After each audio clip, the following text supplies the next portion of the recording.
Michael stood in the center of the school auditorium stage, gripping the shiny trophy in his hands, an award for Athlete of the Year. The hall was packed with students and teachers, but a tense silence hung in the air. The excitement Michael had felt just minutes earlier gave way to uncertainty and confusion. The moment that was supposed to be triumphant was growing darker and more troubling by the second. His breathing quickened as he met the gaze of Coach Johnson, standing off to the side. The coach, who had always supported Michael in the past, now seemed distant.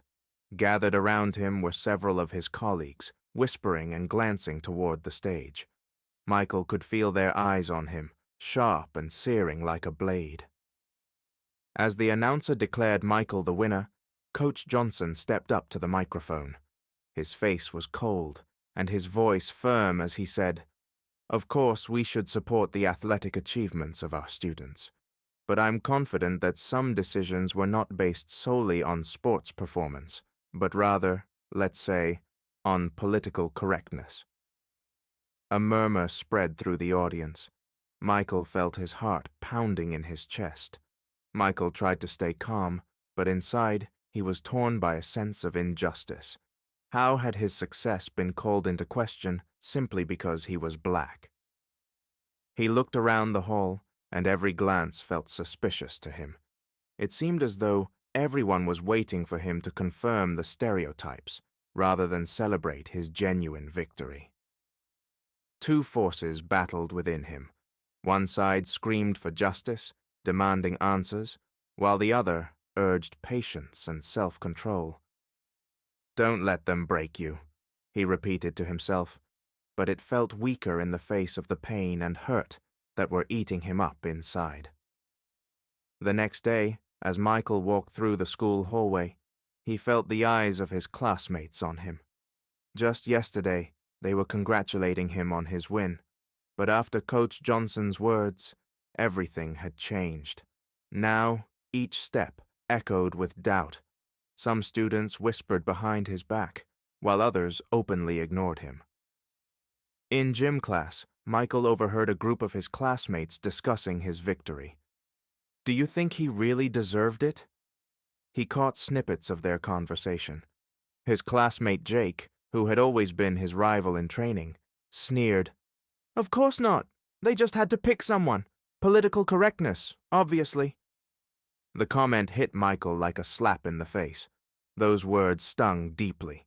Michael could feel anger rising within him, mixed with disappointment, but he suppressed his emotions, knowing that if he gave in to his anger, he would only confirm their stereotypes.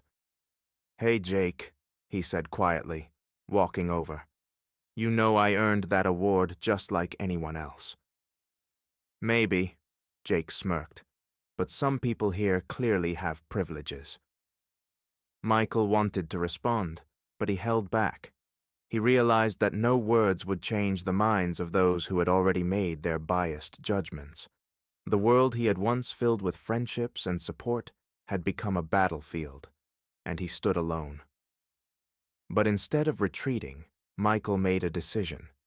He would fight not with words, but with actions. He needed to prove his worth on the athletic field, not in empty arguments.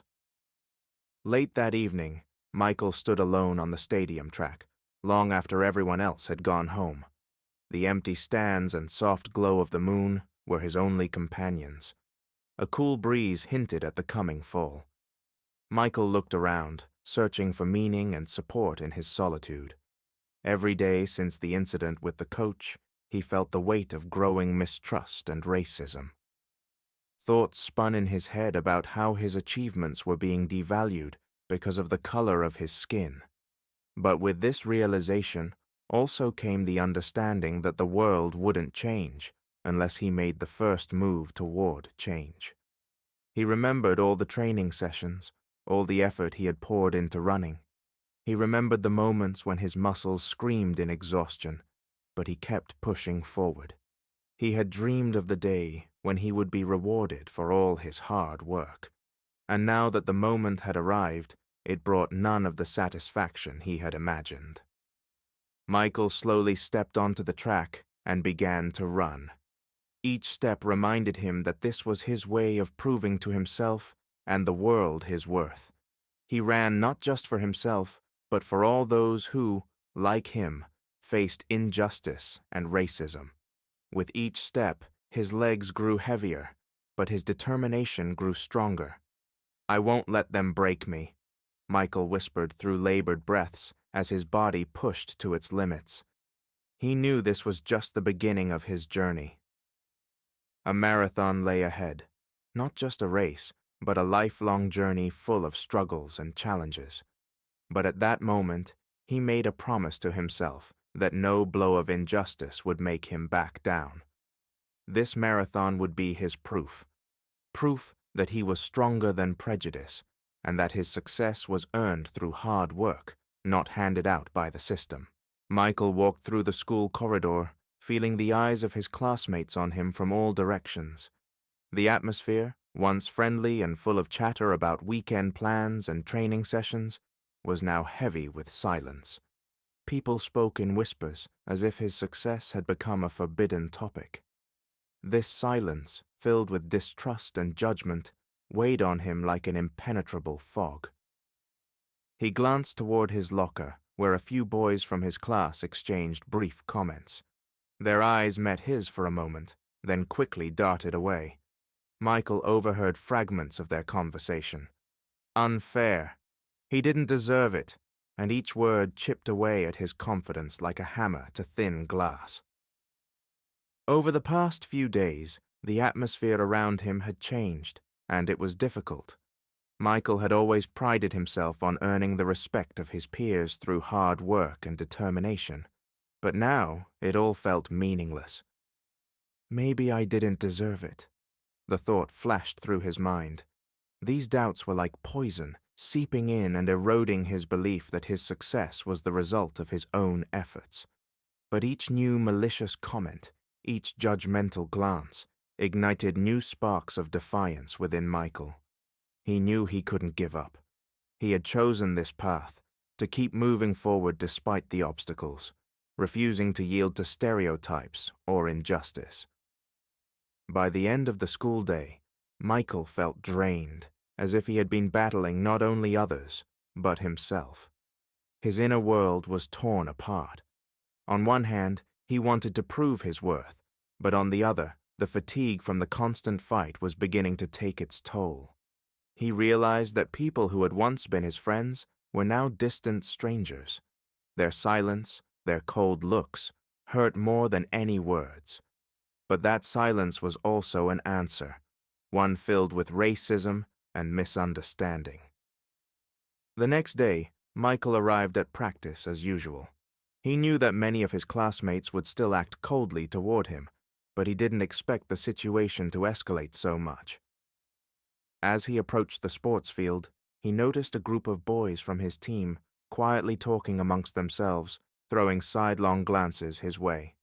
When Michael got closer, one of them, Jake, spoke loudly and mockingly. "Hey, Michael! How does it feel to get awards just for, not being white?"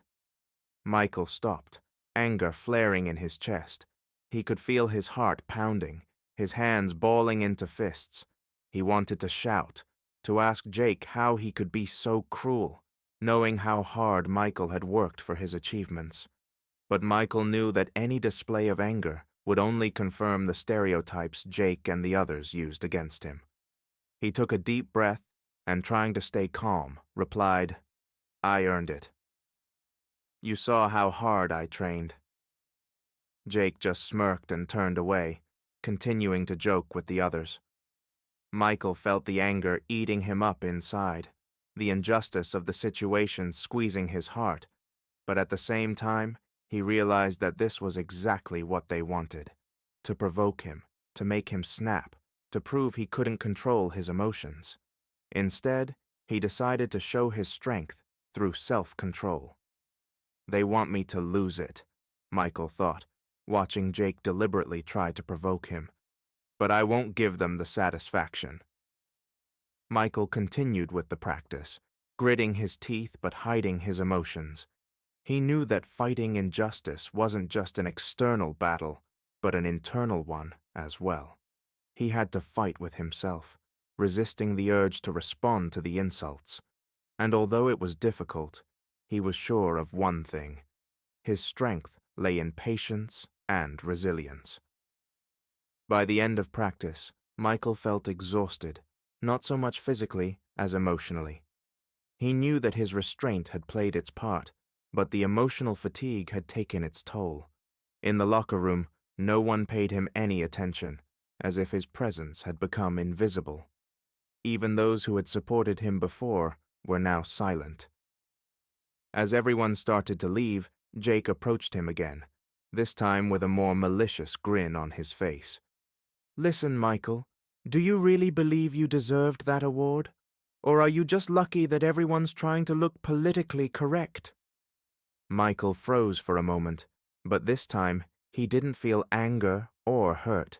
Instead, a solid understanding ignited within him. This person wouldn't be able to shake his faith in himself.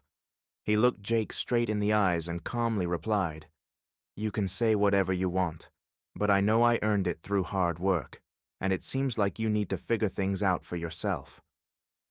These words were spoken with such confidence that Jake faltered and stepped back. Michael walked out of the locker room, leaving him confused. At that moment, Michael realized that true friends wouldn't abandon him in tough times, and those who didn't support him now weren't worth his attention. Michael left the practice feeling lighter. He knew that many more obstacles lay ahead, but most importantly, he hadn't given up. The inner struggle had ended in a victory over himself. He left behind those who had tried to break him and was now ready for new challenges, knowing that his strength lay in his confidence and resilience in the face of injustice. Michael stood on the running track, taking in deep breaths of the cool morning air. His breathing was steady, but inside, his emotions were in turmoil. Despite recent successes, the feeling of support had vanished. Each day, the walls around him seemed to close in, and the air felt heavier. Even his coach, who had once been a source of inspiration and encouragement, now acted as if Michael didn't exist. He offered no advice, no acknowledgement of Michael's achievements. The coach's silence was deafening, as were the cold stares from his classmates. Why has everything changed?" Michael constantly asked himself. He remembered the day he received the Athlete of the Year award, but instead of joy, he had felt humiliation.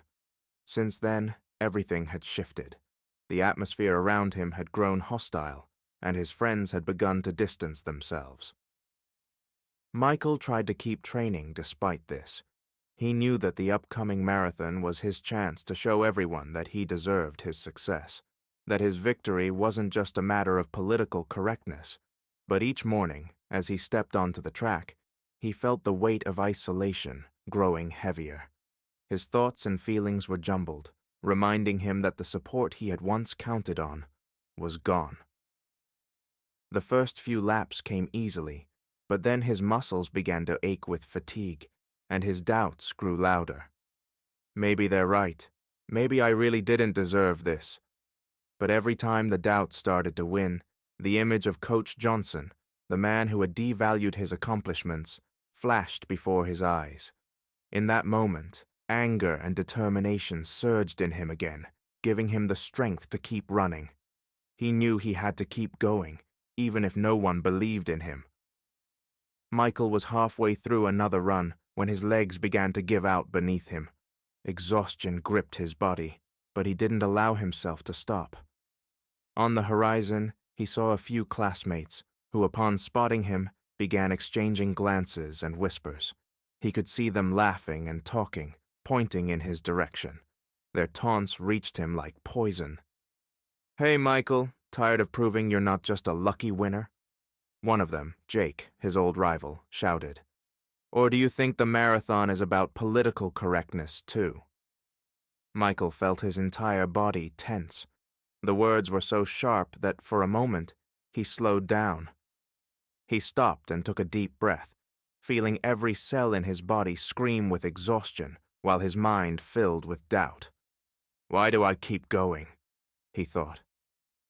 The answer was somewhere inside him, but in that moment, it was hard to find. The group of classmates approached, their footsteps growing louder, and their taunts became more vicious. But Michael couldn't allow himself to give up. He knew that if he surrendered to humiliation now, he would lose everything he had fought for. These boys didn't understand that for him, this marathon wasn't just a race. It was his way of proving to himself and to others that he was worthy of respect. Maybe you should just quit, Jake continued with a smirk. Everyone already knows you don't belong here. Michael turned to face him. His face burned with shame, but he chose not to respond. Instead, he took a deep breath, looked at the track, and ignoring all the taunts, took another step forward. He knew that his strength wasn't in words, but in actions. Every new effort brought him closer to his goal. Each step on that track was a symbol of his fight against racism and injustice. The final laps were the hardest. His legs almost gave out, and his breathing became uneven. Michael was on the verge of collapse. At that moment, he thought about his parents, who had always supported him, about his friends who had turned away, and about the coach who had stopped believing in him. But the strongest motivator was his belief that he could overcome all the obstacles. He stopped for a moment to catch his breath. The faces of those who had judged him flashed before his eyes, those who hadn't believed in his abilities. But the clearest face among them was Jake's, the same classmate who had constantly humiliated him. Michael closed his eyes and remembered why he kept going. This wasn't just a race. It was a reflection of his inner struggle, a fight for justice, recognition, and equality. When he opened his eyes, his body filled with resolve once more. He made a final push and crossed the finish line, collapsing to his knees. Despite the pain, he felt a momentary relief. This wasn't just the end of the marathon. It was the release of all his doubts, of all the thoughts that had tormented him. His friends ran up to him, helping him to his feet. As he glanced at the crowd, he saw Coach Johnson standing off to the side, watching the scene with a sullen expression. But now, his look didn't matter anymore. Michael had won, and this victory wasn't over the other runners, but over himself and the system that had tried to break him. "You did it, Michael," Ben said, putting an arm around his shoulders. "You showed them who you are." Michael smiled, feeling a lightness for the first time in a long while.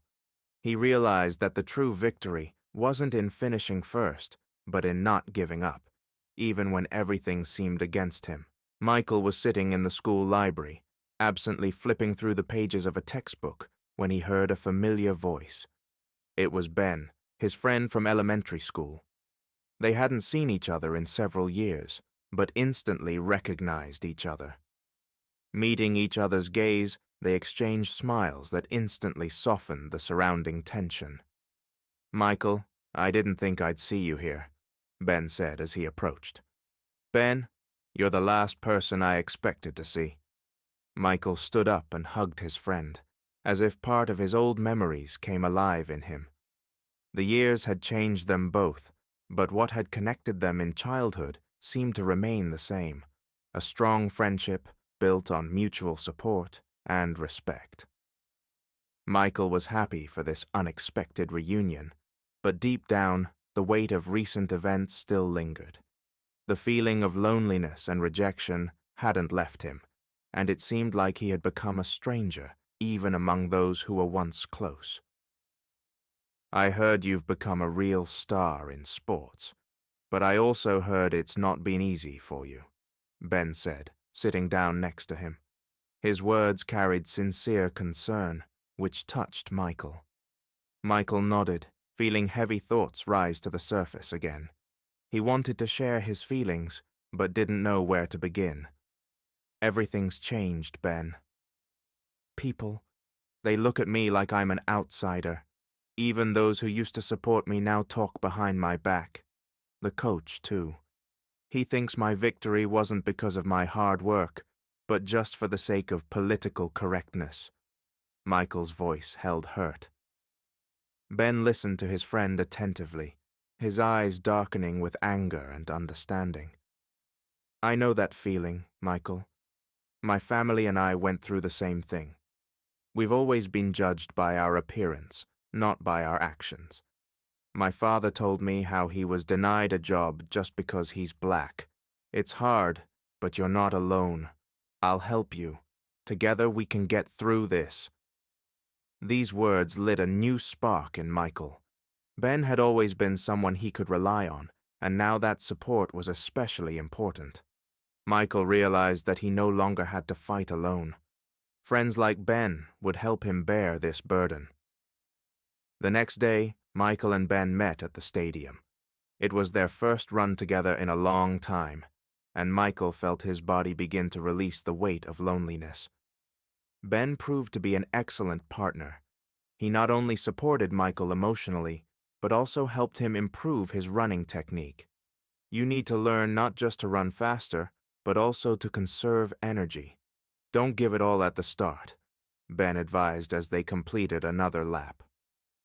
Michael listened to his words. He felt that Ben had learned a lot over the years, and now their friendship had reached a new level. It had become their shared struggle for justice. Michael realized that everything he was going through wasn't just about him. This was a fight for everyone who faced racism, for those who couldn't stand up for themselves. I thought I could handle it alone, Michael confessed as they stopped to rest. But it turned out to be much harder. Every time I tried to prove something, people seemed to put new obstacles in front of me. It's like running a hurdles race, but with invisible hurdles. Ben nodded, his eyes full of deep understanding. You don't have to do it alone. The system always tries to break those who are different, but together we're stronger. Remember, what you're doing affects others. You're showing that black people can win, that we can't be ignored. These words brought confidence back to Michael. The inner resistance and anger that had once tormented him were now channeled into a desire to fight for something greater than personal victory. He began to understand that his success was a step toward change that would affect everyone facing discrimination. The following days were spent in intense training. Ben helped Michael not only physically, but emotionally, every time Michael began to doubt himself. Together, they grew stronger, their training sessions turning into a ritual of mutual support. But despite their efforts, the oppression from the school didn't weaken. One day, as Michael and Ben returned to the locker room after another training session, they overheard some classmates mocking them. Look, Michael's got a partner now. Of course, it's hard for him alone, came the voice of one of the older students, who always treated Michael with disdain. Michael froze, but Ben stepped forward, his eyes flashing with anger. Maybe you should stop hiding behind words and try to achieve something worthwhile yourself, Ben responded, his voice firm but calm. Michael was surprised by his friend's sharp reaction, but seeing Ben's confidence, he realized that this was exactly what he needed. Support that wasn't afraid to openly confront injustice. Together, they were reaching a new level of resistance. Michael felt that he no longer feared insults and mockery. They had become just noise he could ignore, knowing that there were people he could rely on. We're not here to prove something to you, Michael added, his voice confident. We're here to become better, and you won't stop us. These words marked the culmination of his inner growth. He was no longer the guy who tried to please everyone and fight alone. Now he knew that his path was not just a marathon, but a struggle for truth and justice, and that he would always have support along the way. Michael had finally realized that the support of friends could be the key that would open the door to his success. Michael finished another training session, his muscles burning with exhaustion, but the internal tension was even stronger. Every day, he faced the feeling that he was fighting not only for victory in the marathon, but also for the right to be recognized. Friends like Ben helped him, but the deep sense of injustice didn't leave him. He understood that winning the marathon was just one battle in his long war for equality. Leaving the stadium, Michael headed toward the locker room when he noticed a woman standing by the exit. Her eyes immediately caught his attention. There was something more in them than just curiosity. She approached him with a notebook and a recorder in her hands, smiling. "You're Michael, right? I'm a journalist. My name is Kate." She introduced herself with a slight smile, extending her hand. "I've heard about your struggle and would like to interview you. People need to know what you're going through." Michael froze for a moment. Kate's words stirred mixed feelings within him. He understood that this conversation could help him tell his story, but the fear of potential consequences was too great. He could imagine how even one wrong word could aggravate an already complicated situation with the coach and school administration. "I'm not sure this is a good idea," Michael said cautiously, trying not to reveal his true emotions. "Many are already against me." Kate looked at him seriously, her eyes showing understanding. "I know it's scary, but your story can inspire others. People need to know the truth about what's happening. It's up to you, but I think this is important, not just for you, but for everyone facing the same injustice." Michael thought it over. Her words made his heart tighten with the weight of the decision. He knew that this step could be a significant moment in his life, but he also feared that the truth would only worsen his situation. For several days, Michael couldn't stop thinking about Kate's offer. He was torn between two conflicting thoughts. On one hand, he wanted to speak openly, express his pain, tell the world how the system was unfair, how he fought against discrimination and humiliation. But on the other hand, his mind was filled with the coach's words, who would surely react negatively to this story. In a conversation with Ben, Michael shared his doubts. "I don't know, Ben. What if I tell my story and it turns against me?" Michael tried to hide his anxiety, but his voice trembled. Ben, sitting on a bench next to him, looked at his friend seriously. "You know, Michael, sometimes the truth is the most important thing we have. If you stay silent, they win. But if you speak up, you let others know they're not alone. I know it's hard, but I believe your story can make a difference." Michael nodded, but the doubt still lingered. He imagined the coach looking at him with disdain again, classmates gossiping behind his back. But Ben was right. Silence didn't bring him relief. The longer he stayed silent, the more anger and pain built up inside him. The decision was difficult, but Michael realized that this might be his chance, not only for himself, but for others too. That evening, he called Kate. "I agree," he said quietly. "Let's do the interview." The interview took place in a small cafe, not far from the school. Kate asked questions in a gentle, encouraging tone, and gradually Michael began telling his story. How his victory had been questioned solely because of his skin color, how the coach and classmates had stopped supporting him, and how he felt isolated despite all his efforts.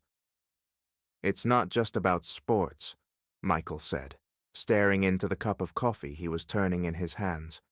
"It's about how we, black people, are always seen through the lens of stereotypes.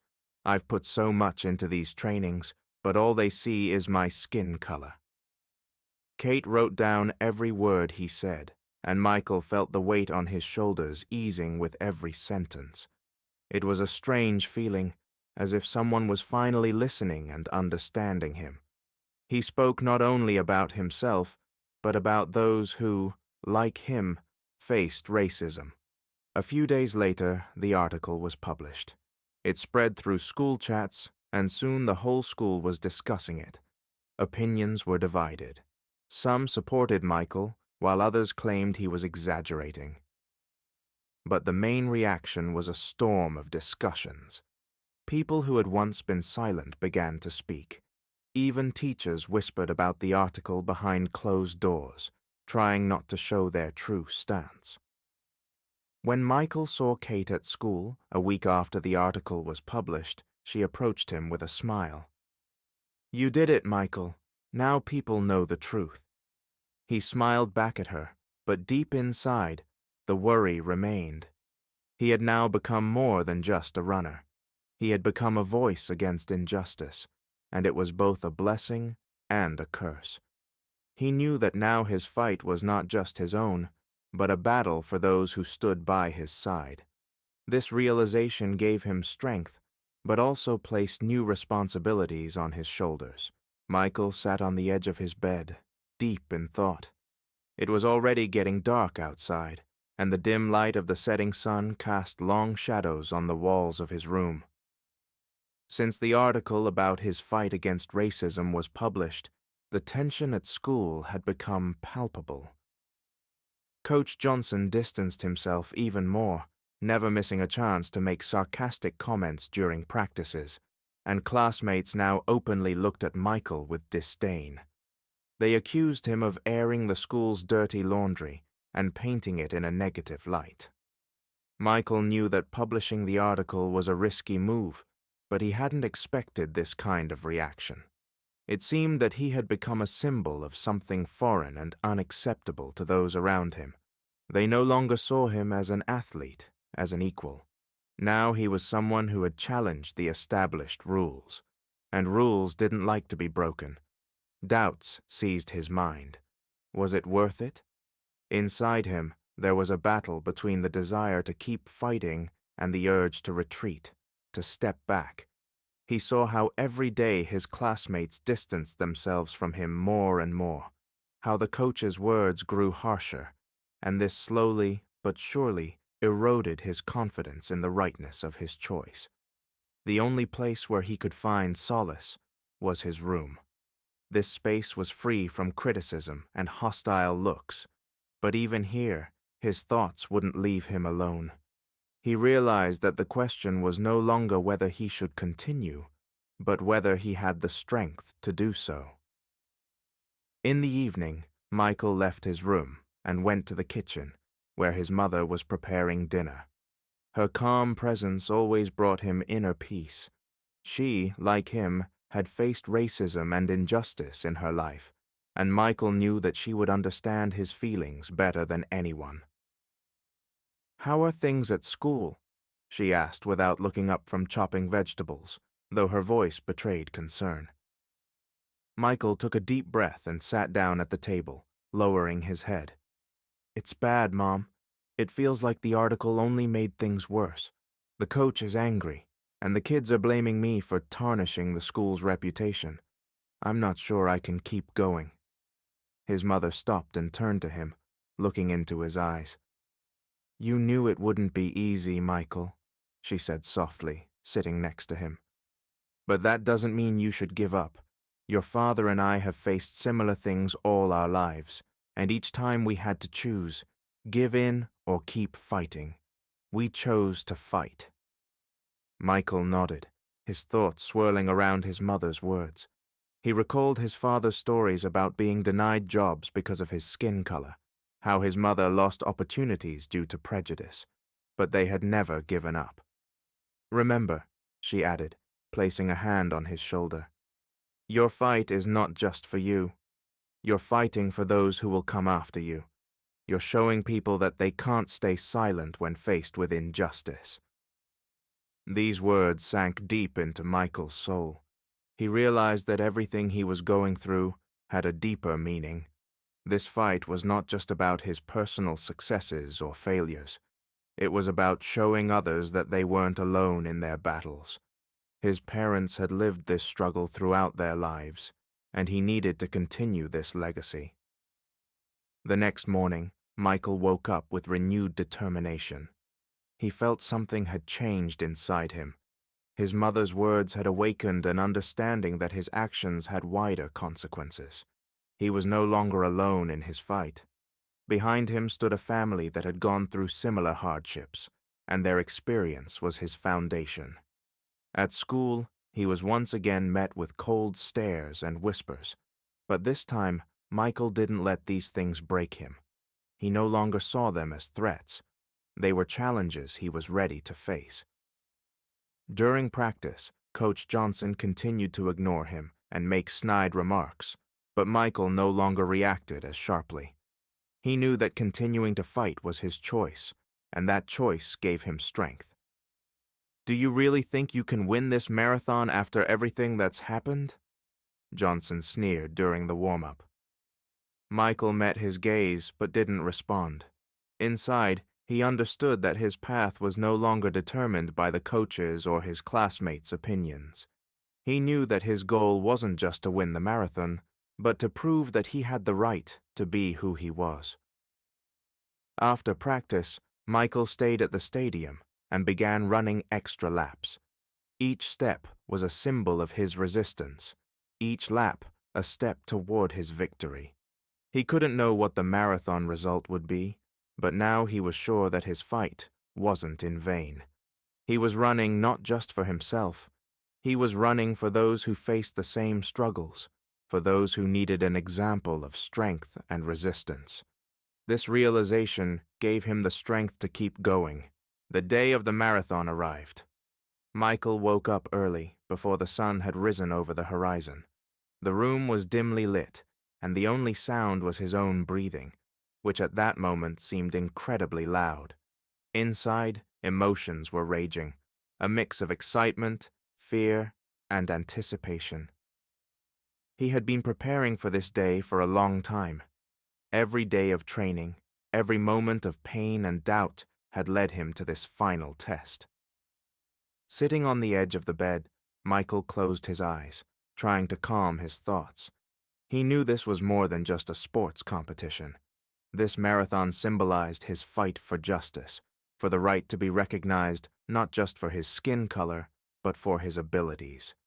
It was a challenge he had to face, not only for himself, but for those who watched him with hope, for those who believed in him. At breakfast, his mother quietly placed her hand on his shoulder. Her support had always been his rock. Michael looked at her, and she smiled, sensing what he was feeling. "You've already won, son. Now all that's left is to show them," she said softly, instilling confidence in him. Those words resonated in Michael's heart. He knew the road to the finish line would be tough, but he already felt that he couldn't allow himself to give up. He took a deep breath and nodded, ready for the biggest day of his life. The marathon started with a crowd of participants and spectators, the noise rising like a wave. Michael stood at the starting line, feeling the excitement swell inside him. People were all around, but he felt detached, lost in his thoughts. This race was something more for him than for anyone else. They didn't know his story, didn't know what he had gone through. With the first steps, Michael felt his body fall into its usual rhythm. Each step was confident and measured, but along with it, doubts crept into his mind. What if I don't make it? What if my efforts aren't enough? The farther he went along the track, the more the physical and emotional barriers began to emerge. He noticed some runners casting disapproving glances at him, as if his presence was unwanted. And at that moment, he heard a voice from the crowd. "You don't belong here, Michael. You're just here for show." Those words cut through him like a knife. In that moment, his muscles seemed to stop obeying him, and his mind flashed with images. The coach's words, the disdainful looks from classmates, the mockery. All of it started to weigh on him like an unbearable burden. He felt his breathing falter. Michael slowed down but didn't stop. He kept moving forward, despite the pain in his legs and the buzzing in his head. His inner voice screamed at him to give up, but he couldn't. "I won't give up," he repeated to himself, clenching his fists. This was a challenge not only to his body, but also to his mind. The finish line was approaching, and each step felt heavier. The pain in his legs was crippling, but Michael wouldn't allow himself to stop. He saw other runners passing him. but it no longer mattered.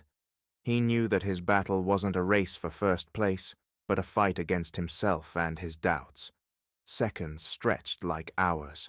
At one point, he even thought his body would give out, but the inner voice, the same one that had guided him through all the trials, grew louder.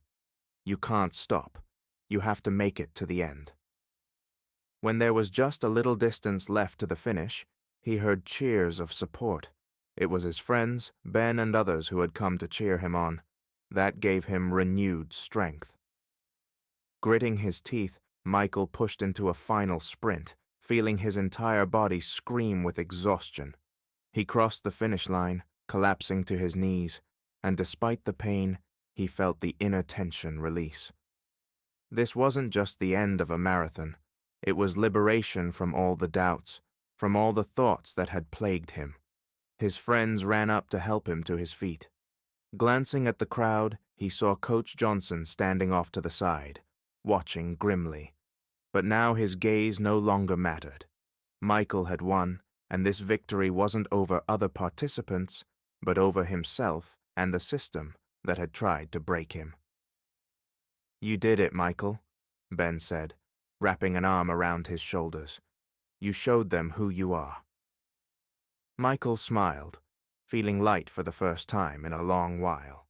He realized that the true victory wasn't about finishing first, but about not giving up, even when everything around him was against him. After the marathon, Michael felt a strange sense of emptiness mixed with relief. He hadn't won in the traditional sense, but his struggle was something much greater than a victory on the track. It was a feeling of personal triumph, a deep inner victory over all the obstacles life had placed before him. Around him, friends and the few who had supported him from the beginning congratulated him. But Michael's thoughts returned to Coach Johnson, to his cruel words and disdain. Even after all of Michael's successes, the coach had never shown him respect. Michael decided to stay at the stadium a little longer, watching the crowd disperse. At that moment, Coach Johnson approached him. The coach's face reflected a mixture of embarrassment and heaviness. This was unusual for a man who had always been so cold and unyielding. "Michael, can I talk to you?" Johnson said, lowering his eyes to the ground. His voice was much quieter and softer than usual. Michael was surprised at first. He hadn't expected the coach to approach him after all these months of neglect and mockery. Inside him, memories stirred of moments when the coach had doubted his achievements, when every day felt like a test of strength. However, he nodded silently, indicating that he was ready to listen. Coach Johnson took a deep breath and slowly began to speak. I was wrong. The way I treated you was unfair. I can't justify it, but I want you to know that it wasn't personal." Michael remained silent, not knowing how to respond. Inside, his feelings of resentment and anger still raged, but something in the coach's words made him think. Coach Johnson paused for a moment, looking around as if to check if anyone was listening, and continued. "You need to understand that I was under pressure. The school administration, they want everything to look perfect, without any scandals. When you started fighting, when your achievements began attracting attention, I started feeling pressure from above. They didn't want you to become the face of the school, because you're black." Michael tensed. He had always suspected that racism was an element of his difficulties, but to hear it directly from the coach, it felt like a punch in the gut. "But that's no excuse," Johnson added, sensing Michael's growing tension. "I acted badly. I could have supported you. I could have helped you. But instead, I became part of the system. I want to apologize for that." Michael looked at the coach, his heart beating faster.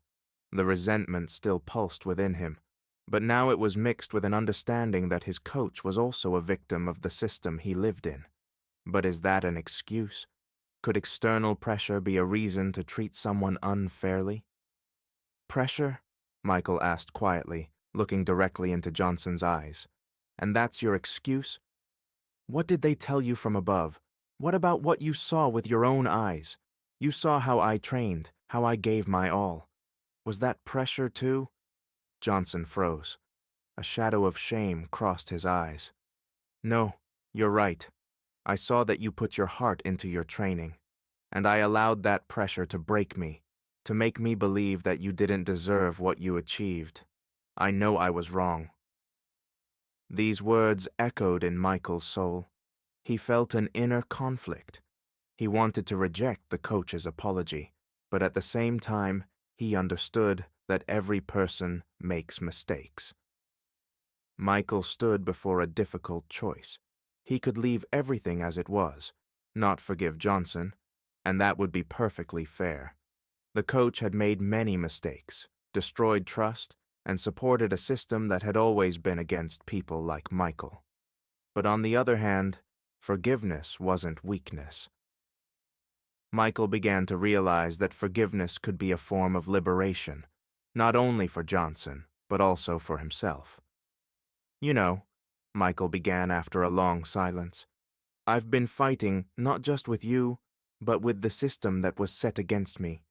You became a part of it, and that hurt. But I can't hate you forever. You admit your mistake, and maybe that's a step towards something better. Coach Johnson nodded, but there was still doubt in his eyes. I understand that I'm asking a lot, he said, lowering his eyes, but it's important for me that you know I've changed. I want to help you now. Maybe it's too late, but if you need anything, I'm here.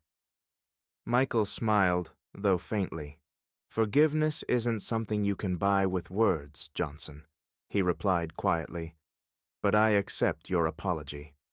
However, you must understand one thing. Racism and prejudice can't be justified by any external circumstances. It's your personal responsibility. I hope you've learned that. These words weren't so much an accusation as a reminder that everyone is responsible for their actions, even when under external pressure. When Johnson left, Michael felt much of his resentment dissolve. Forgiveness didn't mean forgetting. It was his way of continuing his path, leaving behind old grievances, but maintaining his principles.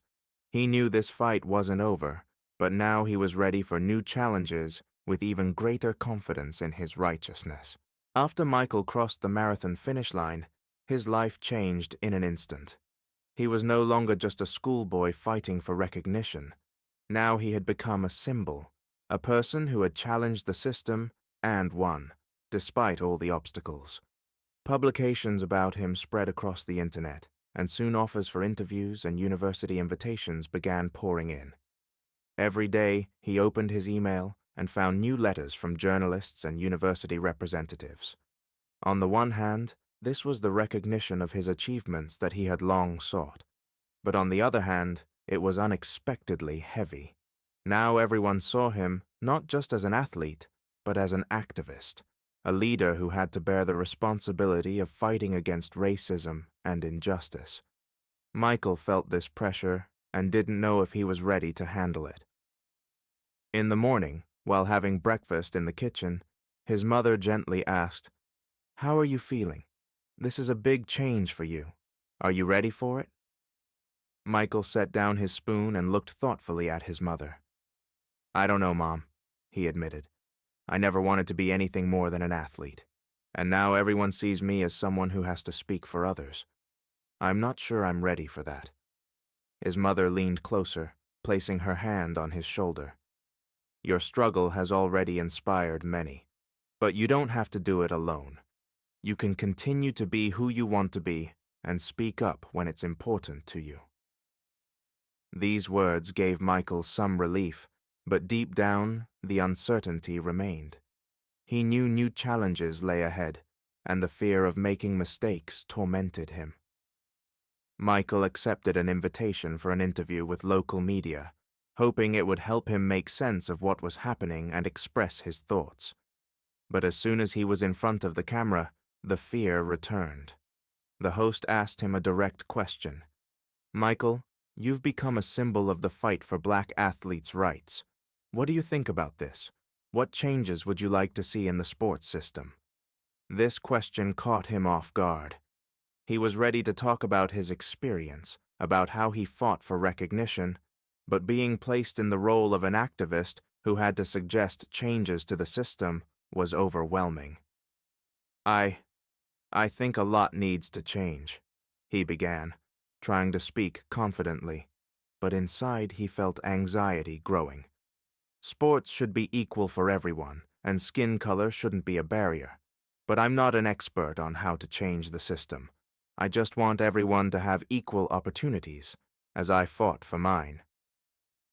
After the interview, Michael felt that his response hadn't been deep enough.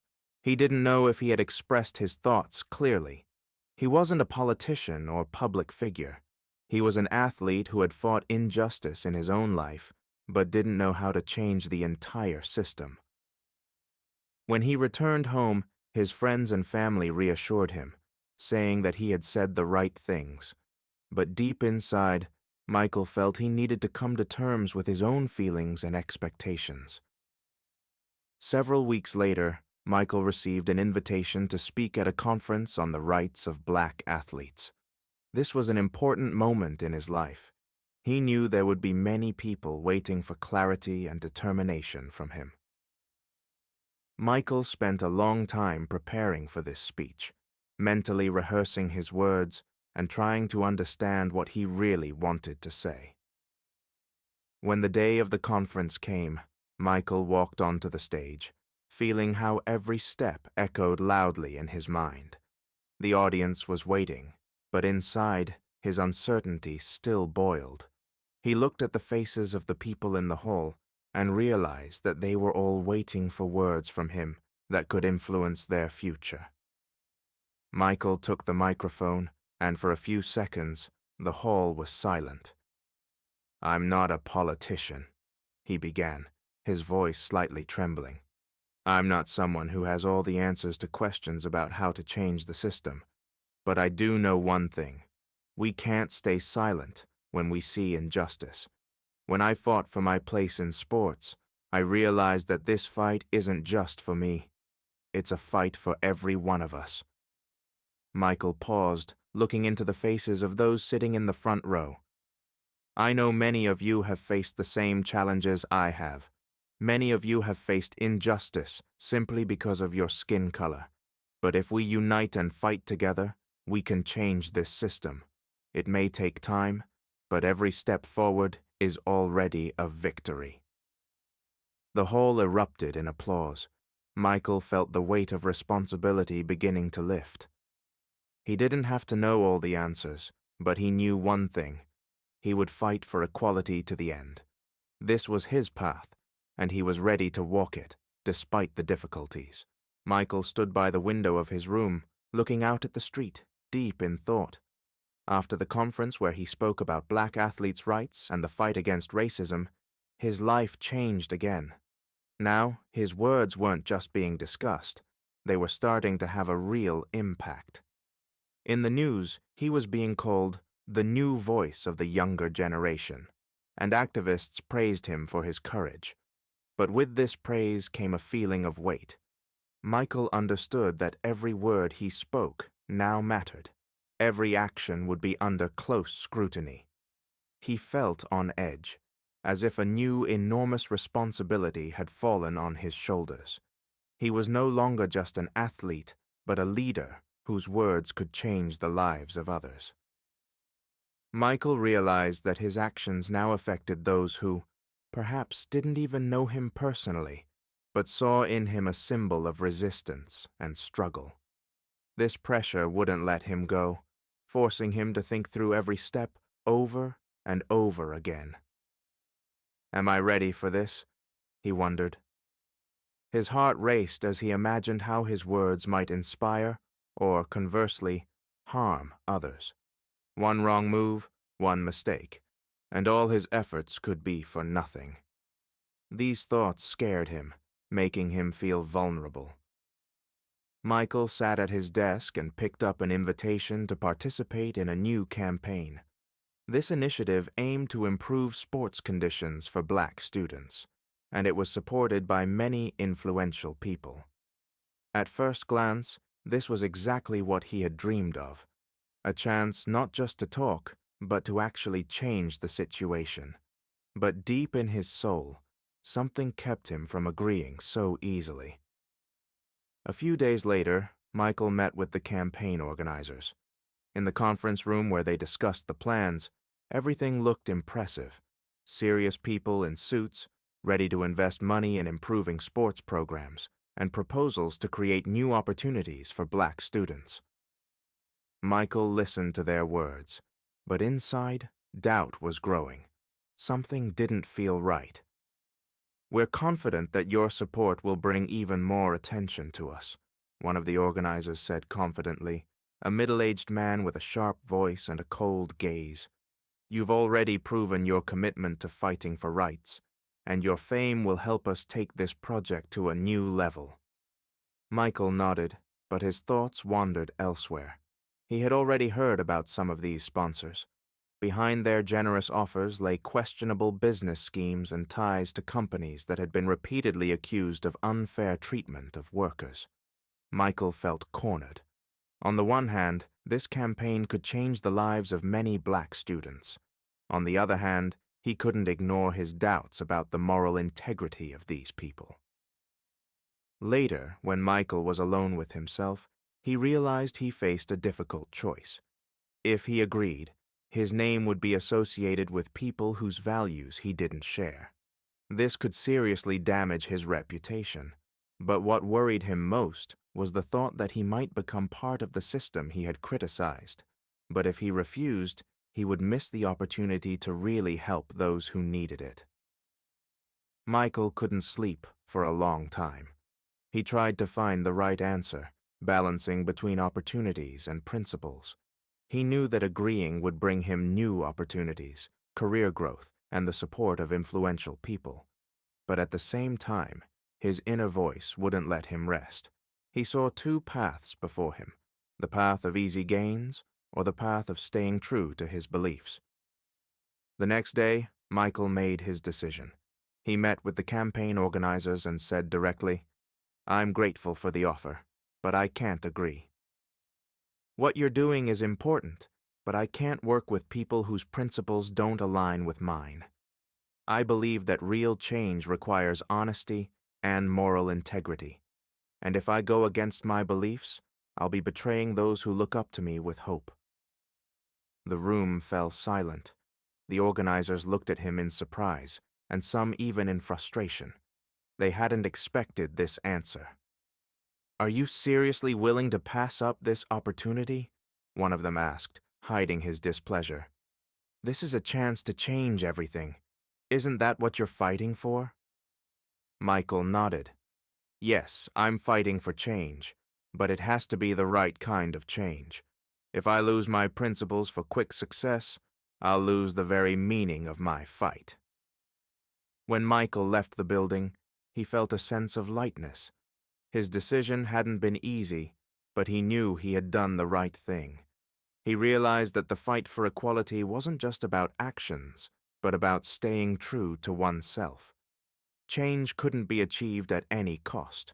It required sacrifices, but those sacrifices had to be for the right cause, not for personal gain. Michael sat in his room, unable to concentrate. The sheet of paper with his unfinished speech lay before him, but the words wouldn't come. He stared out the window at the rain and felt how the inner exhaustion enveloped him more and more. After all the battles he had gone through, it seemed his energy was drained. The fight against racism, the pressure from society, and constant expectations made him feel worn out. "Can I keep going?" he thought. Michael had always been a fighter, but now he felt that even fighters have moments of weakness. He looked at his life and couldn't shake the feeling that every action had to be right, every decision flawless. He was no longer just Michael, a student and athlete. He had become the face of the fight for black rights, and this burden had begun to weigh on him. He remembered when his coach once told him, "You have to be strong all the time." Those words had always seemed right to him, but now they felt like a reminder of the impossibility of being in a constant state of struggle. Michael was surrounded by support, friends, family, new people who admired his courage, but none of it lifted the internal heaviness. Finally, he picked up his phone and texted Ben, "We need to meet. I feel like I can't do this anymore." Ben and Michael met at the same cafe where they often discussed their plans and dreams. Ben, noticing the fatigue in his friend's eyes, immediately understood something was wrong. He sat across from Michael, silently waiting for him to start talking. "I'm tired, Ben." Michael finally broke the silence, lowering his gaze to his cup of coffee. "I feel like I'm being torn apart. I'm trying to be a leader, a fighter, an athlete, a friend, and it feels like I'm not handling it anymore. Everyone's watching me, and I can't make a mistake." Ben looked at him with understanding, sighed, and quietly said, "No one expects you to be strong all the time, Michael. You're human, not a machine. We all have moments when we feel tired. That's normal." Michael nodded, but his eyes remained clouded with doubt. "But if I stop, if I take a break, doesn't that mean I've let down everyone who believes in me?" Ben shook his head. "No. It means you're taking care of yourself so you can continue your fight with new strength. If you don't do that, you might lose yourself. Look at your family, your friends. We're all here to support you. You don't have to fight alone." Michael reflected on his friend's words. He had never allowed himself to show weakness, thinking it was a sign of defeat. But now he understood that his pursuit of justice didn't have to be relentless. Perhaps taking a break wasn't defeat, but a necessity to keep fighting in the future. Returning home after his conversation with Ben, Michael sat at his desk and looked at his unfinished speech. This time, he didn't feel panic. He began to realize that the fight for justice was a long process that required not only resilience, but also self-care. If he burned out, he wouldn't be able to help anyone, including himself. Michael walked to the window and looked up at the dark sky. He remembered all the moments when he had been on the edge: the marathon, public speaking, conflicts with his coach and classmates. In each of these moments, he had found the strength to keep fighting, but now he realized that you can't always be on the front lines. Later that evening, Michael gathered his family in the living room. They sat around the table, and he began to speak. "I realize that I need to take a break. This doesn't mean I'm giving up or stopping the fight. It means I need to regain my strength to continue. I need time to reflect on everything I've been through and prepare for new challenges." His mother approached him and hugged him. "We're always here for you, Michael. We're proud of you, and you don't have to prove anything. You've already done so much, and you deserve a rest." At that moment, Michael felt the weight on his shoulders begin to lift. He realized that balancing the fight for ideals and self-care wasn't weakness, but strength. He wasn't giving up. He was simply learning to walk a new path, maintaining his principles without sacrificing his health and well-being. Several months had passed since Michael decided to take a break. During this time, he focused on restoring his strength, both physical and emotional. He often walked through empty parks, where he could reflect alone on his journey, on what he had been through. Gradually, the tension that had been haunting him began to fade, and Michael started to feel ready to fight again. But something had changed. Now he saw the world differently. In his eyes, the fight for justice was no longer just his personal mission. He realized that every action he took, every victory, contributed to the lives of those who were watching him, who were drawing strength from his experience for their own battles. Michael now understood that he had become a symbol for many, and this realization filled him with new determination. One day, while sitting on the terrace of his house, Michael opened his laptop and saw a message in his email. The letter came from an unknown student in another city, whose life had changed thanks to Michael's story. Hello, Michael. I heard your story at the conference and wanted to thank you. Because of you, I decided to participate in the school marathon. I never thought I could do it because of the discrimination I face every day. But your fight gave me strength. I overcame myself, and now I understand that I can do more. Thank you for your inspiration. Michael read the letter several times. His heart filled with warmth, and he realized that his efforts truly meant something more than just his personal victory. A few weeks later, Michael was invited back to his old school for a special event. The school administration organized a meeting with students who had been inspired by his story. Michael was happy to return to familiar surroundings, but now with a new sense of responsibility. He knew that his words and actions had influenced the lives of others, and this drew attention not only from students, but also from teachers. When Michael entered the auditorium, he was greeted with applause. He wasn't used to such a reception. Before, people looked at him either with suspicion or disdain. Now, every glance in his direction was filled with respect. This was new to him, and he understood that such a level of respect required even greater self-control and responsibility. Students asked him questions: how he had managed to overcome discrimination, what motivated him to keep fighting when everything was against him. One senior student raised his hand, nervously asking, "Michael, did you ever think about giving up, leaving everything behind and just taking the easy way out?" This question made Michael pause. He remembered all the moments when he had wanted to quit. He recalled the fear, the doubts, the pain from the injustice. "Yes," Michael answered quietly. "I thought about it many times. There were moments when I felt empty, but every time I was on the verge of quitting, I remembered why I started. The fight doesn't always yield immediate results, but every step forward is important. If I give up, that means the system wins." His words brought silence to the auditorium. Every student seemed to be reflecting on what he had said. Michael realized that his story had become their story. It had become the lens through which they could see their own strength. Michael didn't immediately realize how much his story had influenced others. Only over time did he begin receiving feedback, letters, and messages from young people who had been inspired by his fight. One such letter especially touched him. It was from a student who had been struggling with injustice and ridicule in his class, but thanks to Michael, had found the strength to keep going. "Michael, you may not know how much your story changed my life. Because of you, I realized that I can fight for myself, even if everyone around says I'm a loser. I look at you and see that victory is possible, even when it seems like there's no chance. Thank you for your fight." This letter cemented Michael's role in his mind. He realized that his fight no longer belonged only to him.